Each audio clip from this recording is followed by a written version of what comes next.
Oh, good to be with you yet again. You are my family away from my family.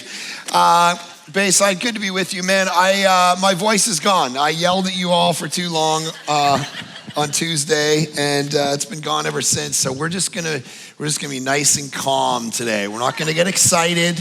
Mark, calm down. All right. So anyway, man, good to have you all here.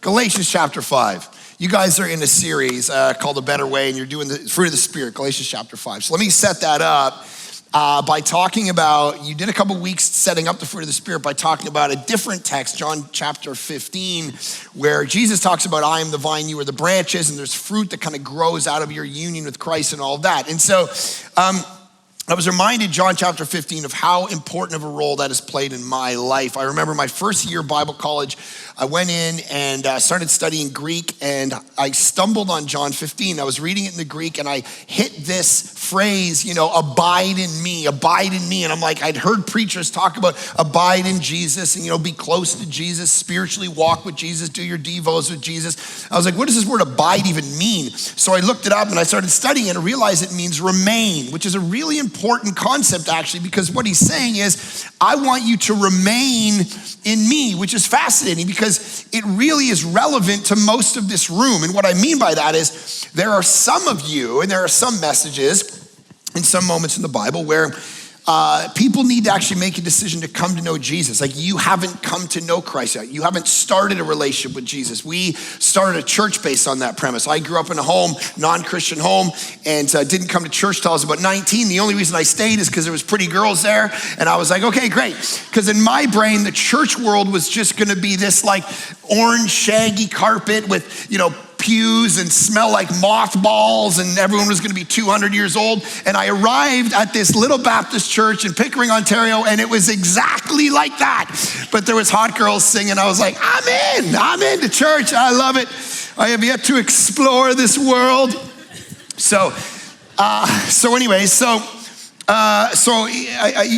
And we started this church to reach people like me. And some of you are in that position where you're like, I haven't made a decision for Jesus yet. And we see people come to know Jesus all the time at Village Church. We see people who are just skeptics come to know Christ. And that's what we see.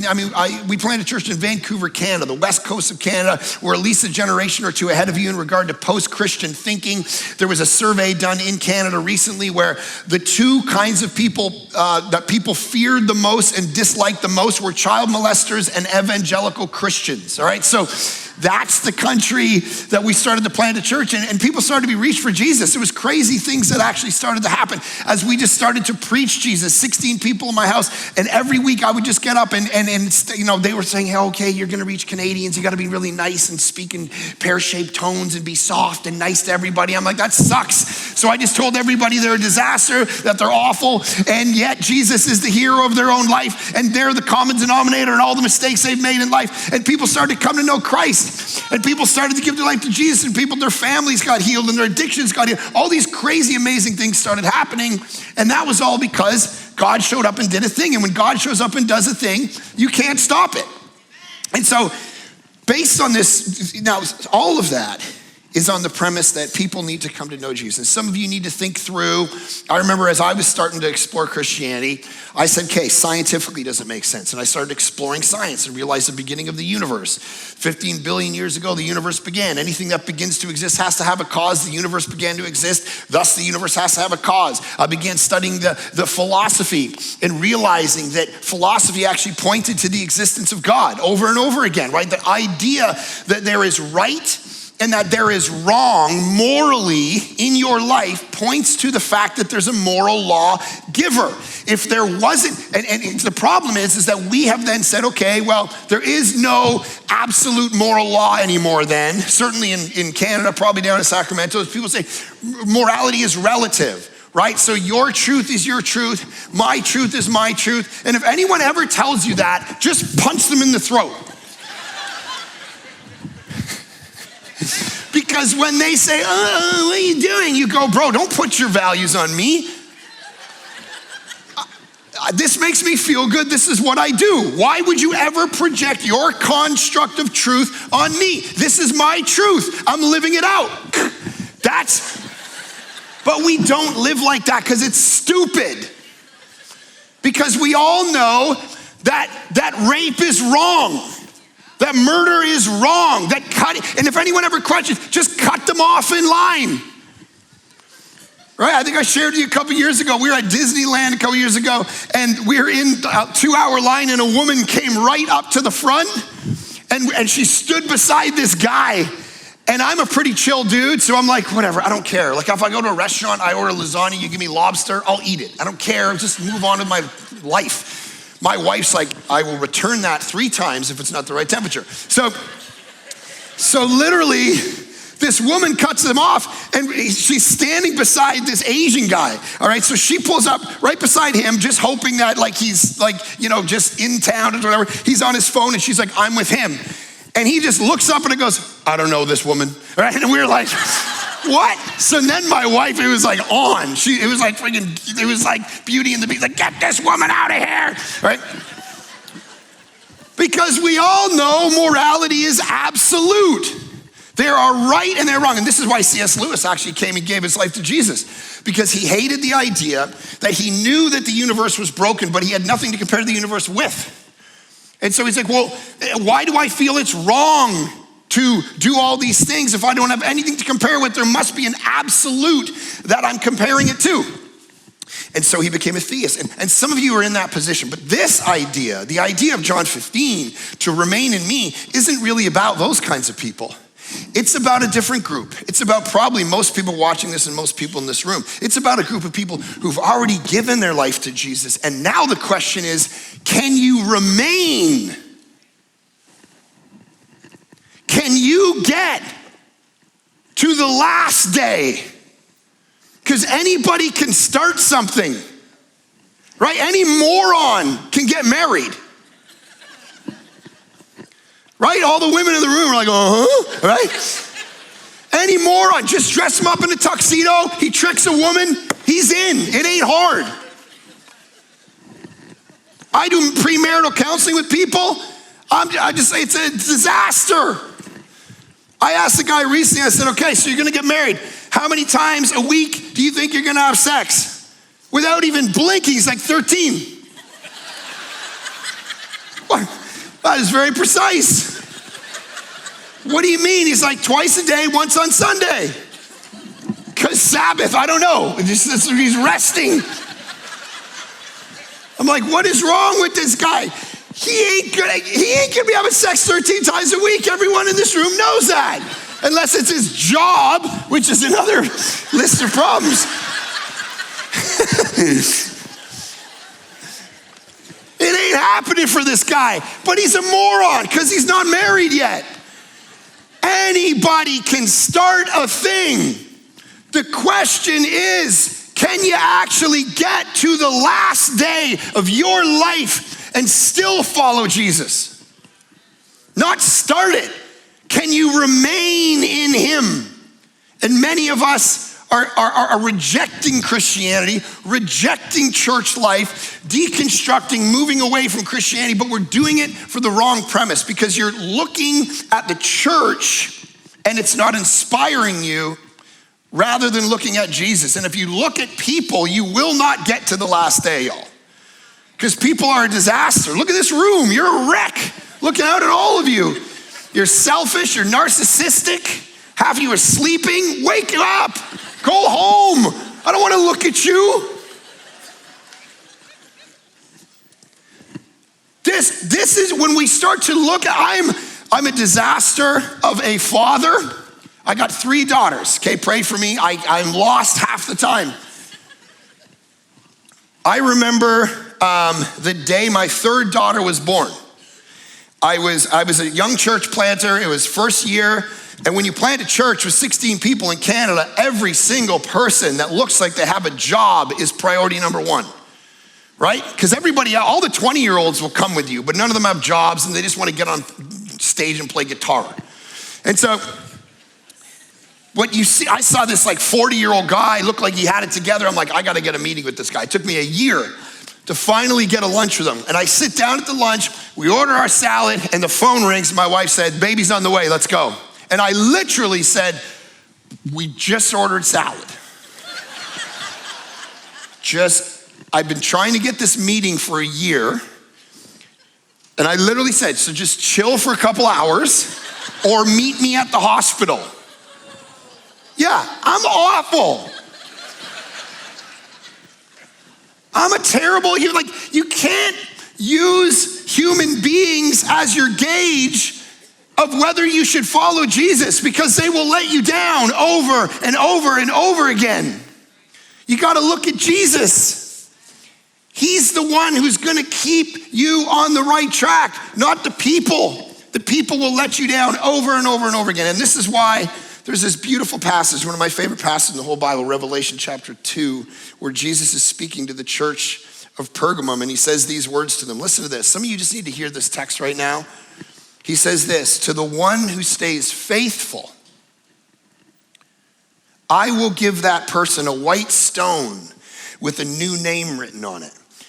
Now what that image of the white stone is, because I remember reading it as a new Christian, going, why is he talking about stones with names written on it? There was a thing back in that culture called tessera hospitalis. And it wasn't a Harry Potter spell. It was actually like it was a thing where you would write on a stone, you would write your name, and your friend would write their name, and you'd exchange them, and then you'd go off to war, and you'd go off and you'd live your life, and then when you came back together, you'd pull those stones out and you'd change them back, and you go, this is how important this friendship was to me.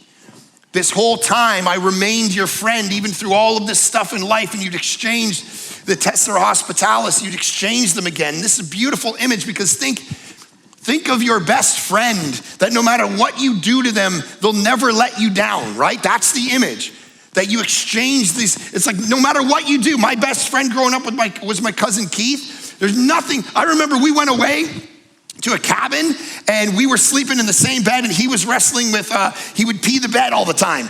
And his family was trying to teach him not to pee the bed. And so him and I were sleeping on the same mattress, and I had never peed the bed, but we went to bed. I had this dream that there was a toilet in front of me, all right? And I realized this is how it happens, y'all. And I just started to pee, right? I felt really good, like since there was a big toilet, and I just, in the dream, I'm just peeing. And then I woke up and I was peeing, and I was all over the place. I was on the mattress, all over him. It was crazy. I woke up, my gosh, this sucks. And I ran to the bathroom and I got water and a towel. I cleaned it all up. I crawled back into bed. I'm like 12 years old. And then I woke up in the morning. I'm like, gosh, Keith, you peed all over me. And he wakes up, I'm sorry, man. He's got it all over himself. And my nanny grabbed him by the ear and grounded him for 2 days. And I said nothing for 15 years. And so we were all sitting around a Christmas dinner one time, and I'm like, bro, remember that time you pissed me? Yeah, bro, that was me, bro. Ah! And he didn't care. We didn't miss a beat. Why? Because there's nothing you can do to mess up our friendship. It doesn't matter. It is unconditional. And here's Jesus at the end of your life saying, listen, you cheat on me every single day. You go after other gods. Your heart isn't for me. You don't treasure me. You don't care about me. I'm not interesting to you. And yet, on the last day, if you stay faithful, I'll still be there with this stone, ready to exchange and to give you a new name. That's how good he is, not you. If you look to yourself, you will be discouraged. And so we turn our eyes to Jesus over and over and over again. And that's why he says, remain, if you remain in me. And then Paul says this. That's all John 15. That's the introduction. Now we have to talk about Galatians 5, because I understood the assignment. All right, so the assignment was Galatians 5. So Paul says this. Listen, verse 19, the acts of the flesh are obvious. And he goes through those: sexual immorality, impurity, idolatry, hatred, discord, jealousy, fits of rage, factions, envy, drunkenness. And I warn you, as I did before, those of you who live like this will not inherit the kingdom of God. Some of you are in that premise right now. There is that way of the flesh. There's the way like you were born into it, and now this is this. Okay, But he says, verse 22, the fruit of the Spirit, and that's what this series is going to be about. You're going to unpack all 9 fruit: love, joy, peace, patience, kindness, goodness, faithfulness, gentleness, self-control. This needs to become part of your life. And so here's the question. The only division in the end, in the universe, the only division is between people of the flesh, people who are just born naturally and never gave their life to Jesus, never became born again, never got the Spirit of God, or people who gave their life to Jesus, who trusted that he was perfect, lived a perfect life in their place, died on a cross, rose again. People born of the Spirit, that's it. There's only 2 kinds of people. That's the only division that matters in the end. Now here's why that's important, because we have come up with all kinds of other divisions. We tend to think, well, what do you believe about marriage? What do you believe about whatever culture war nonsense that we divide the world up into, thinking that those are the ultimate paradigms of salvation?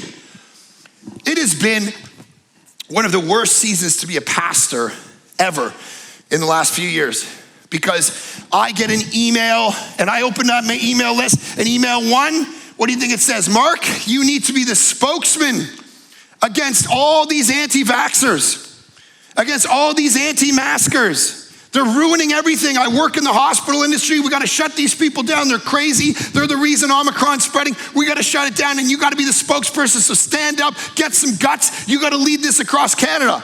Next email, Mark, bro, you got to fight the man. These lockdowns are killing people. We got to get up. We got to fight these lockdowns. We got to fight these people. Let's go, Brandon. All right.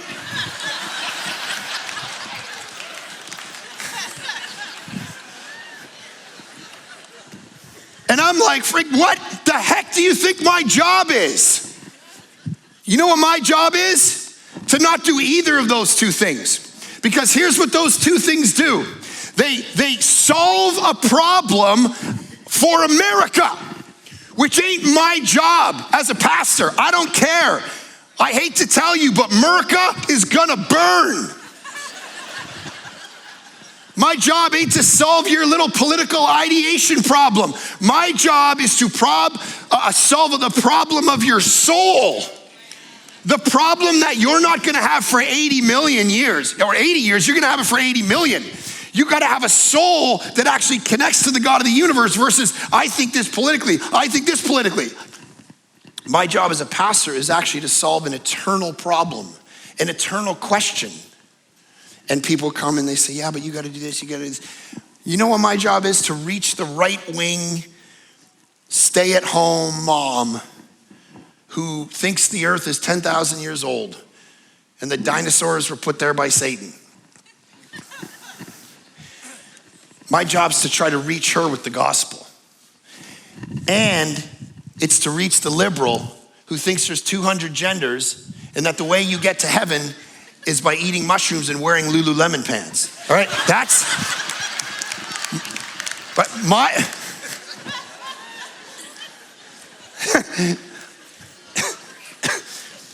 my job is to save both of those people. And if I choose a side, I lose the other side. And so Paul says, listen, love, joy, peace. This is what the Spirit, if you give your life to Jesus and you become a person of the Spirit versus a person of the flesh, which is the ultimate decision that you make in life, then the things that start to produce in your life are love, joy, peace. Who in this room wants peace right now? Right? Peace. What an amazing thing to bring up in the Bible. Because you know what my non-Christian neighbors want to know? Not whether Christianity is just true, but whether it works. Does it work to solve my things that I wake up in the morning and I worry about? And Paul just said, yeah, it does, because it brings peace, y'all. Canada is rife with anxiety, frustration. Right now, literally some of our campuses, most of our campuses are Vancouver, but we have campus in Calgary, campus in Winnipeg, 2 campuses in Toronto. We can't even open those campuses. It is in lockdown still in Ontario. Lockdown, we can't do this. Guys, this is insane. This is one big super spreader event, all right? This is insane to a Canadian. I take a picture of this, they're like, what's happening down there? I'm like, I don't know, but they all have COVID. It's crazy. We are in lockdown still. You can't go to a movie, you can't go to a gym, and some of our campuses actually meet in movie theaters, which means you can't go to Village Church without having a vaccine QR code to attend church, to go in. That's the reality that I'm living in right now. People are scared. People are frustrated. Didn't we all think this was over already? Now there's something I looked at, have you guys heard, there's Deltacron now. What is that? Flamacron, there's all these crons, it's still going. And if you're looking at your situation in the world, according to the flesh, according to the high def video, you are gonna be filled with anxiety and stress and fear. But you attach yourself to Jesus, and he transcends those moments with joy and peace that transcends your circumstances, transcends them. Your circumstance may not change, right? Think about Paul in Philippians 4 when he says, remember that text where he goes, rejoice in the Lord always, again I say rejoice. You guys learned that song, remember that song? Rejoice in the Lord always, again I say rejoice. I heard that song at a summer camp when I was a little kid. I'm like, this guy must be on a surf trip to Hawaii when he writes this, because he's jacked up. And the reality is he's in a prison with no food and he's gonna die. And the guy's saying, rejoice in the Lord always, again I say, because his circumstances suck, but he's attached to one who doesn't. He's attached to one that transcends every single circumstance you could be put in, every kind of, this is why Paul's saying joy, peace, these are the things that actually the Spirit supernaturally produces in your life versus the situation that you happen to be in. He starts the whole thing, if you got a pen, underline the word love. But the fruit of the Spirit, he starts with love. Love as this thing that we need to be defined by, not just vertically, but horizontally toward other people. And it sounds super cliche and super simple to say, yeah, make sure your life is defined by love, but realize that he's writing this in Galatians where they made the same mistake that a bunch of us are making right now. He's saying life is defined by love. We say life is defined by what you know, ideas. In the ancient world, it was called Gnosticism. The Greek word for knowledge was gnosis. Gnosticism was this idea that you could get salvation by simply knowing the right information and then sharing that information with everybody else. Sounds like Thanksgiving dinner at most of your houses. Sounds like your Facebook account. If I could get people to understand the right ideas, then they will experience salvation. They will know because they're right in life. And this is what the Galatians were fighting about. You Jews are over there, you Gentiles over here. This is what's right. This is the good theology. This is what's good. And he comes along, he goes, no. My premise isn't right thinking. It's love. This is why he says later in Galatians 5, the whole law is fulfilled in one word. You shall love your neighbor as yourself. Think about how crazy that part of the text is. As yourself. You know what I can guarantee in this room? That there's one person on this planet that you love, and it's you. Oh man, you love you. I can tell. You just love you. Everybody else is very secondary to you. It's human nature. You love you. This is why Paul says it has to happen by the Spirit. Because guys, to love another person is completely unnatural. It's completely, to love yourself is supernatural. I mean, that's you, man. You are, to love other people. I mean, and if you doubt this, just look at kids and the way they're wired. They're the most narcissistic, selfish, little kids, they're a disaster. The Bible says they're born in, we're all like, look, oh, he's so cute, look at his eyeballs. He's just a little ball of iniquity, according to the Bible. And listen, my buddy's son, I watched him the other day, he's like 5 years old. We're out, I'm picking him up, we're out in the front lawn, His grandfather's sitting here. The kid's 5 years old. He runs out and just winds up and punches his grandfather right in the junk, right? Just bam, like that was normal for him. That was just natural. That just flowed from who he was. And then he turns around at my buddy, runs at him, punches him in the junk. I'm like, what's happening right now? This is insane. And he runs up to me and I just, get the away from me, man. Dumb kid. And this is why the Bible has to say that love is actually a product of the Spirit, because you won't naturally love other people.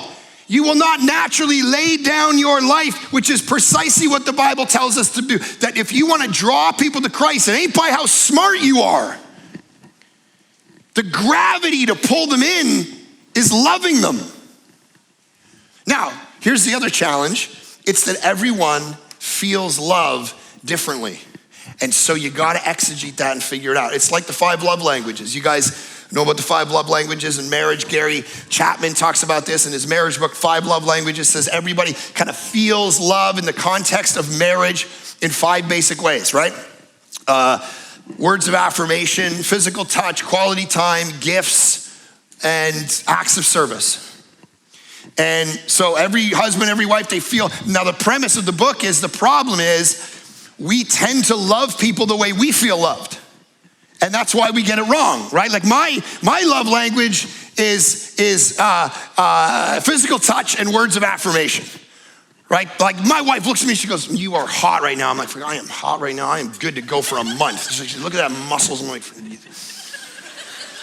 I could soar. I could start companies. I mean, you look good. I mean, and physical touch, that's when Gary Chapman by himself, that's when we're making love in regard to me.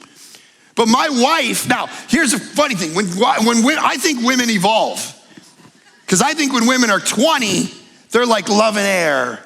Look at him, he's so hot. This is just whatever, honey, quality time. But by the time they're 40, quality time and words are cheap to a woman, all right? Right. Words are cheap. Let me tell you, to a woman beyond 40, it's acts of service. Bro, my wife, it used to be love and air with me. Like she could just be in my presence. We'd fall asleep on the phone. I love you, I love you. Now, you know what making love is for my wife? It's when she comes home and I'm vacuuming. What are you doing? I'm making love, all right? That's what it is. I'm washing the dishes, man. This is all love making. This is the premise of love in the world. Your neighbor, you need to exegete the people around you and go, how are they going to feel loved right now? Because I'm going to love and serve them, not necessarily the way I feel love and serve, but the way they do. That's the spiritual power. And what it is basically looking at them and loving them so that you can change, listen to me, so you can change the very trajectory of their entire life. And I'm telling you, it works. I grew up, some of you know, when my parents divorced, I got Tourette's syndrome, obsessive compulsive disorder. I've shared this multiple times with you guys. But I remember when I entered the church world when I was 19 years old, I was a weird cat, man. Like I would do habits. I would swear to myself. I'd just swear. Like, and I told you last time I was here, I was like, this was one of my habits. Like I would just give people the finger. Like, what is that when you come into the church world and you sit in the, hey guys, hey, happy, I'm worshiping the Lord. You know, it's like the weird. So I'm 19 years old, giving everybody the finger, swearing to myself, smoking outside the church. There was 2 kinds of responses to me. He's crazy, let's leave him alone, which is what the youth group did. Or there was the youth pastor who said, I want you to preach.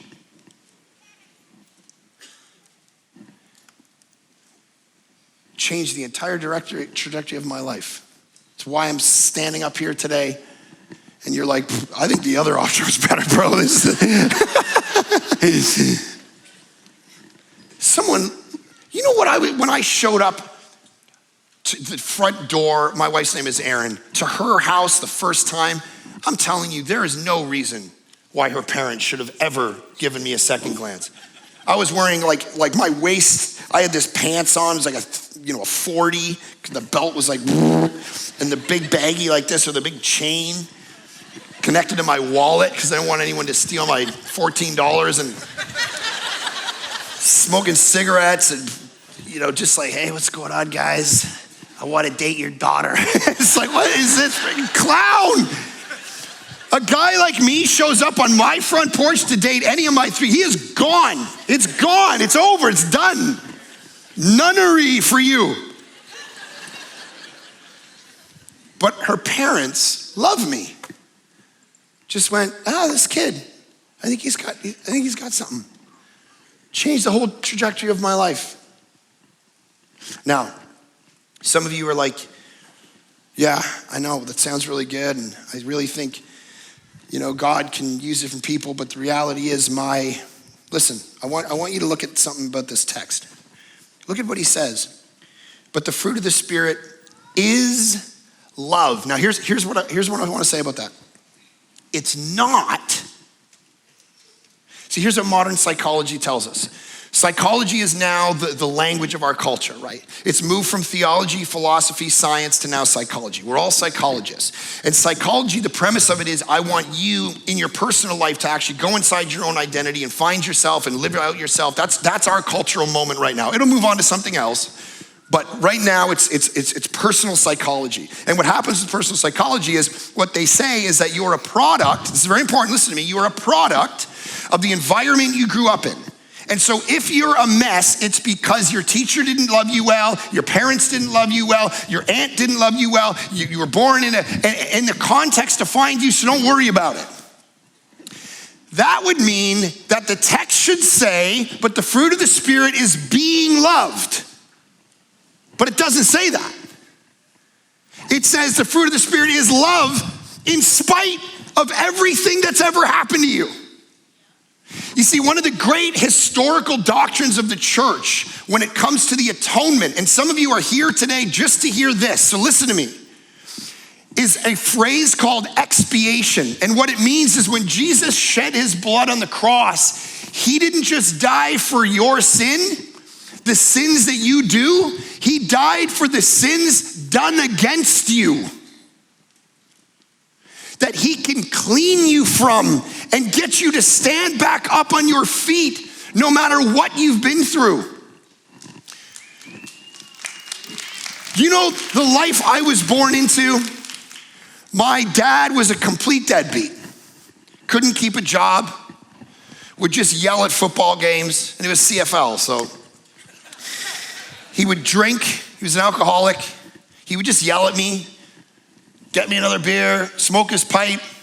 Parents divorced. His sister was a schizophrenic. She killed herself. At 15 years old, my dad dies. First time I ever did drugs, I was 9 years old. Guy from our neighborhood came along, smoked some hash, here you go. I started throwing rocks through people's windows to steal money, to get more money for drugs. Started smoking when I was in grade 8. Smoked all the way through until I was like 25. Oh, I loved it. I would still be smoking if they let me do it, but I'm a Baptist pastor. And I cited Spurgeon, but they still said no.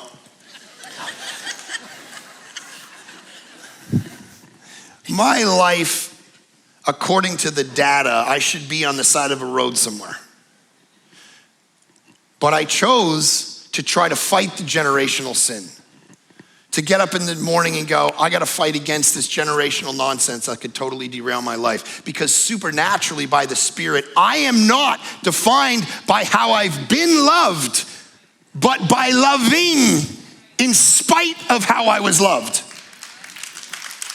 That's how you make something of yourself and impact the world around you. And all of that is done because Jesus actually loved first, gave himself on a cross for our sin, rose again for our salvation. And now the question becomes, is that what defines your life, or do you define your life? Satan does not want you to be someone defined by love. So you know what he does? He makes every single person you know hard to love. Like, what a bunch of jerks half the people you know are, right? Can't believe that guy posted that. What a loser. I can't believe she said that to me the other night. How hasn't he cleaned this up yet? What a bunch of losers. You know the only non-loser in the world is you. You're so good. You know what C.S. Lewis says about forgiveness? You know, a bunch of you're like, oh, that person did this to me. I can't love them. I can't forgive them.